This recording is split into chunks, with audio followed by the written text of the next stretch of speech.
जो इंसान हद से ज़्यादा अच्छा होता है वह हमेशा दुखी रहता है, क्योंकि सभी लोग उस व्यक्ति की अच्छाई का फ़ायदा उठाते हैं और वह इंसान भलाई करने के चक्कर में खुद परेशानियों में फंसता जाता है।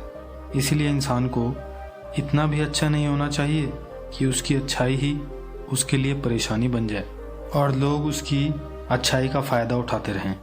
यह बिल्कुल सत्य है कि जंगल में जो पेड़ सीधे होते हैं सबसे पहले वही काटे जाते हैं और टेढ़े मेढ़े पेड़ों को छोड़ दिया जाता है।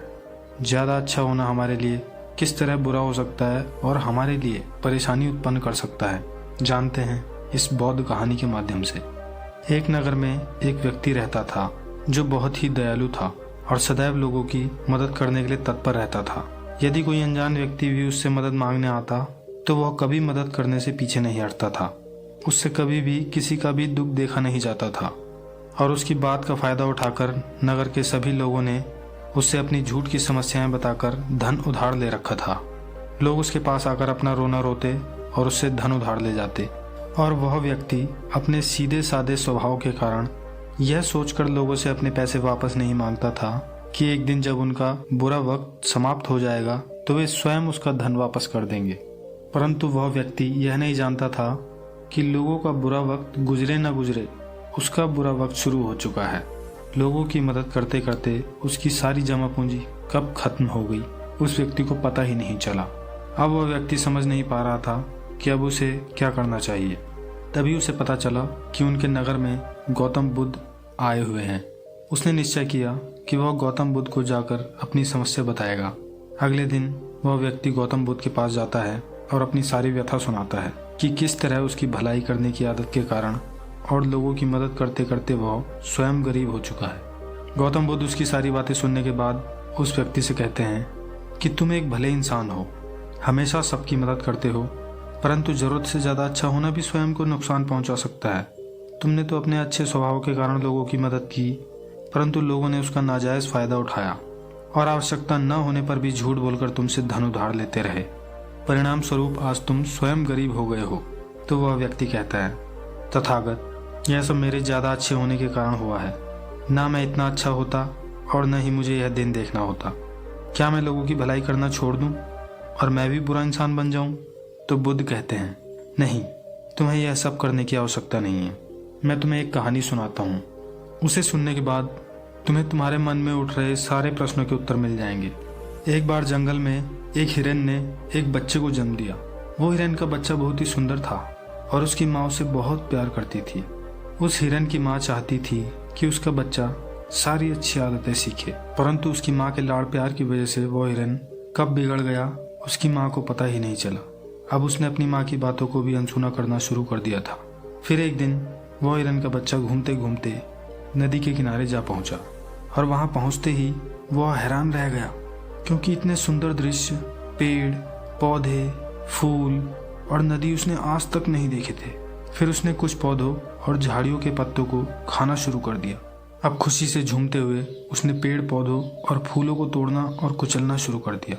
उसे किसी बात की परवाह नहीं थी कि वह क्या कर रहा है।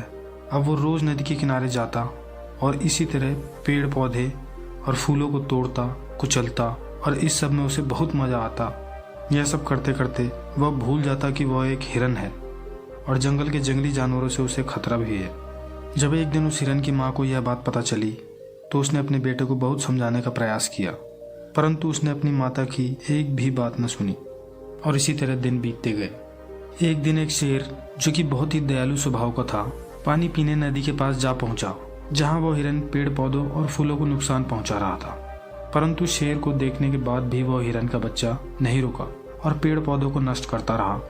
अब शेर ने उस हिरन के बच्चे से पूछा कि क्या मुझे देखकर तुम्हें डर नहीं लगता? तो इस बात पर वह हिरन का बच्चा जोर जोर से हंसने लगा। वह हिरन का बच्चा बोला, तुम्हें देखकर मैं क्यों डरूं? तुम हो कौन और मेरा क्या कर लोगे?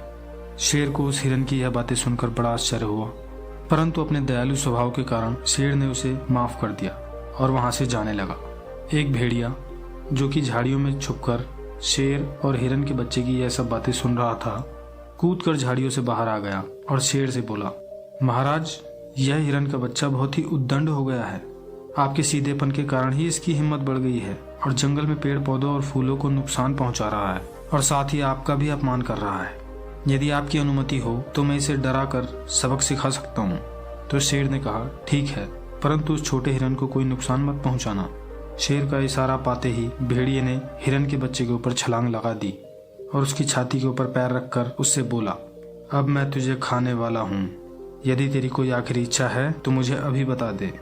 यह सब सुनकर वह हिरन का बच्चा डर गया और जोर जोर से रोने लगा और भेड़िए से बोला, मुझे माफ़ कर दो, मुझे मत खाओ, मैं आज के बाद यहाँ कभी नहीं आऊँगा। हिरन के बच्चे की यह बातें सुनकर जैसे ही भेड़िए ने अपना पैर उसके ऊपर से उठाया, वैसे ही हिरन के बच्चे ने घर की तरफ दौड़ लगा दी और ईश्वर का धन्यवाद करते हुए बोला, आज के बाद मैं फिर कभी ऐसा नहीं करूँगा। हे ईश्वर, बस मुझे आज बचा लो, मैं फिर कभी नदी के किनारे नहीं आऊँगा। उधर भेड़िया शेर से बोला, देखा महाराज, आपने शक्ति के साथ साथ दिमाग का इस्तेमाल करना भी बहुत आवश्यक है, तभी लोग आपका सम्मान करेंगे, अन्यथा इस छोटे से हिरन की भांति सभी लोग आपका अनादर करेंगे। यह सब देखकर शेर ने भेड़िए की बहुत प्रशंसा की। दोस्तों, जरूरत से ज़्यादा सीधा होना किस प्रकार नुकसानदायक होता है आपने इस कहानी के माध्यम से देखा।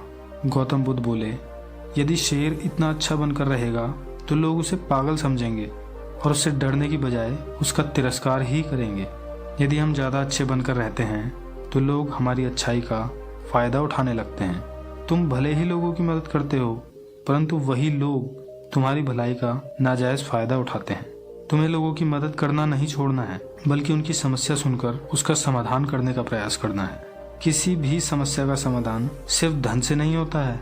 समस्या का समाधान धन से करने के बजाय निवारण करने से करो। किसी ने ठीक ही कहा है कि इतने मीठे भी मत बनो कि आपको कोई निगल जाए और इतने कड़वे भी मत बनो कि कोई तुम्हें चखे ही ना। अगर आपको इस वीडियो से कुछ सीखने को मिला है तो वीडियो को लाइक और चैनल को सब्सक्राइब करें। धन्यवाद।